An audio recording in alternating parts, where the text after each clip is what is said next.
Dr. Duke, joined today by Alex Newman, our international correspondent. And Alex, again, predictable. We now have university professors who are floating the idea that maybe pedophilia is not such a bad thing. Maybe, if you go back to the ancient Greeks and some other ancient cultures where adult men had sex with boys, it was considered very constructive. Talk a little bit about Thomas K. Hubbard, a professor at the University of Texas, Austin. Talk about keeping Austin weird, Alex. Austin is pretty weird. I was just down there not long ago, and it is a strange place, like this island of left-wing lunatic progressivism surrounded by, pretty conservative, normal Texans. But this was too much even for the liberals at the University of Texas at Austin.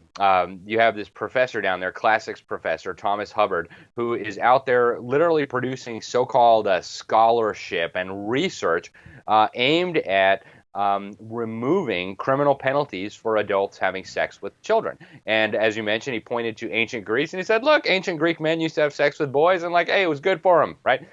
So this is crazy. And of course, this is being supported by our tax dollars. And it's part of this broader pattern that we've talked about so many times, Duke. Well, it really saddens me as a professor of English that this guy's a classics professor. What he takes away from the classics is not morality, is not biblical studies, is not the more holistic way of understanding the universe in terms of a spiritual side of things. No, it's pederasty between adults and boys. And so that bothers me. But this is nothing new, Alex. I mean, and we're only beginning to hear the beginning of this now, because what the argument is, He came out and had kind of a non-apology in which he said he's not suggesting that we should mainstream this. He's simply saying that young people have more of a right to consent than we give them credit for. And he's got one point exactly right, Alex. We're teaching little children radical forms of sex. How many shows have you and I done? How many articles you've written about 5 and 7 and 9-year-olds being radically sexualized by radical liberals in American public schools? And I've said this for a long time. If you're going to take the time to dramatically sexualize little kids, how far behind is the argument that if you're going to sexualize them, you cannot be offended by what they choose and when they choose it? Yep, it's a good point. And, it's part of this broader concerted effort that we're seeing to sexualize children, now to normalize and mainstream it, and now to knock down really the final taboos, the final barriers.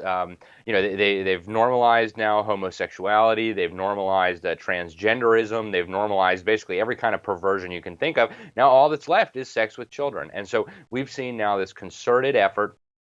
This professor Hubbard was talking about, he thinks 14-year-old boys ought to be able to be able to consent legally to have sex with grown men.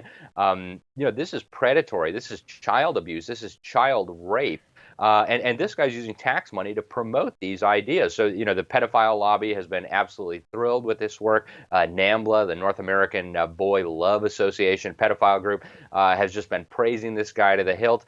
And it's really disturbing. And I think it needs to be seen in this broader context, Duke. And it really reminds me of what we broke last year, little less than a year ago, about what was happening in California. Under the guise of teaching LGBT history, they were teaching these children the exact same thing. Ancient Greek men used to have sex with boys, and it's just a sexual orientation. It's just a different sexual orientation. And of course, in most states now, it's against the law to discriminate based on sexual orientation.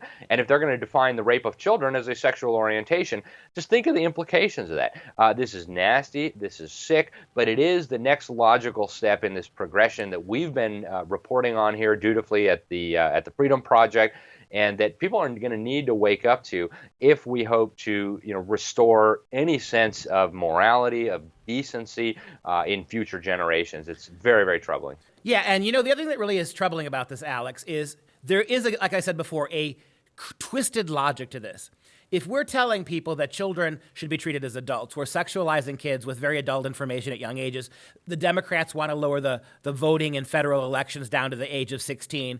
We're pretending in all sorts of ways that little children, we're teaching, 5 and 7 and 10-year-olds that their gender may be made up. If you're doing that to those little kids, well, why not give them? Why are you equipping kids with sex if you don't want them to consent?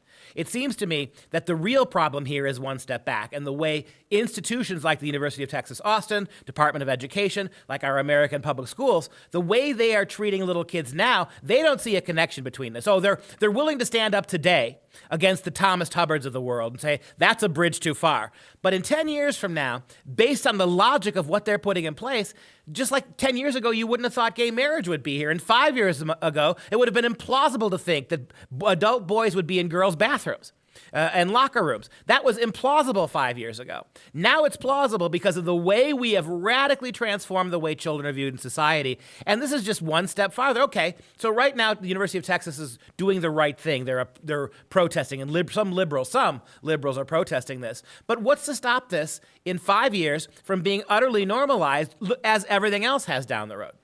And that's what they're hoping for, Duke. If you read this guy's supposed scholarship, he actually argues that it's beneficial for young boys, 14-year-old boys, to have sex with adult men. He says, especially when the children are raised without fathers, he says it's really good for them to have sex with men. This is crazy. I mean, this is absolutely crazy. It's self-evidently crazy. But you're right. On this road that we're traveling, this is the next logical step. And if these people get their way, 5 years from now, 10 years from now, this will be normal. This will be legal. And we will be in an absolute moral wasteland, a catastrophe. That's where we're headed very, very quickly if we don't turn this around. And I'm glad to see some of the liberals protesting. The Dallas Morning News has been up in arms about this. College students at the University of Texas have been up in arms about this. I hope legislators in Texas will take aim at this kind of stuff. But, we really need to be clear that, these people have gone way over the line. And when you trace this all the way back to its origins, to its roots, Duke, and I mentioned this in the article, you find Alfred Kinsey, the nasty guy responsible for the sexual revolution. This is a guy who was responsible for the rape and sexual torture of thousands of children. Little kids. They were raping a 4-year-old boy until the kid passed out, and they said, oh, look, he was screaming. He must think that's pleasurable. I guess it follows that we need to teach kindergarten children how to have sex and how to masturbate. They raped a 5-month-old infant. These people are absolutely sick, and they need to be stopped. Anybody who's involved in this kind of stuff, I think, belongs in jail, not promoting their views and educating children. And yet this is what we're seeing in today's world. It's crazy. And the problem is this kind of outrage, as justified as it is, this is the news, we're bringing it to our listeners. Your anger is meaningless. Your outrage is meaningless. The fact that the University of Texas seems to protest this, the Dallas paper is beginning to protest this, is meaningless. If we allow our kids to be taught what they're being taught now, if we are complicit in allowing very serious forms of alternative sexuality, homosexuality, transgenderism are already in your kids' elementary school, already in your kids' middle school. We can get as angry as we want about this now, but if we don't address that, because the same liberals who are turning their back on Professor Hubbard are 100% committed to the very road that got us to Professor Thomas Hubbard. I'll give you the last word. That's exactly right, Duke. And, I hope people understand the enormous implications of this. Again, our civilization is not going to survive too much more of this. We have got to get back to a proper understanding of sexuality and morality. God created marriage for a reason. You don't even need to be a Bible scholar to recognize, the parts fit, right? You can just see just from the biological reality of it what this is all intended for. And we have to get back to that correct understanding if we're going to have any hope of not just stopping this halt into collective madness, but reversing the tide and getting back to being a decent society. And isn't it interesting? History must be forgot when it comes to the lessons of morality and God. But when it comes to a 2,500-year-old Greek sexual practice, suddenly it's modern again. Alex Newman, thank you so much for your time today. Thank you, Duke.